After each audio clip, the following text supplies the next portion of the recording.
So sa paglagay ng air filter, tandaan nyo po, laging itong malaki na yan, dito yan. Napipit-pit ito at ang nahihigop yung dumi kasi may clearance siya, no?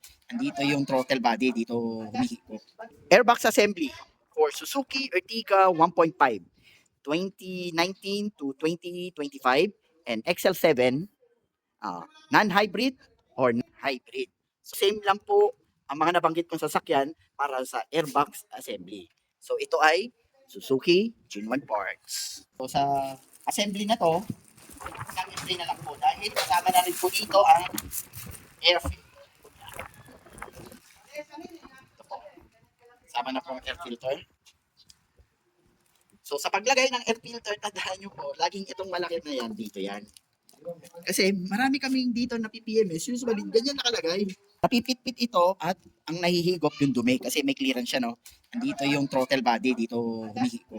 So makakakuha ng dumi.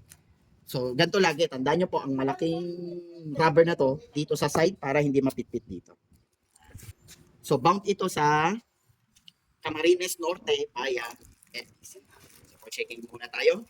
So sinusure natin na ang parts na ipapadala natin ay walang damage. Ito ay plug and play na lang po. Balik na natin to.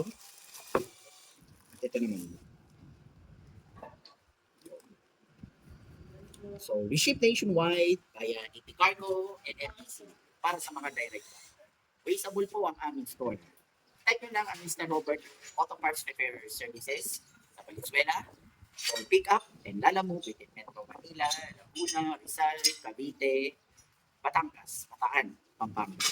Meron po kaming Pasada Store, Mr. Robert. Maraming salamat.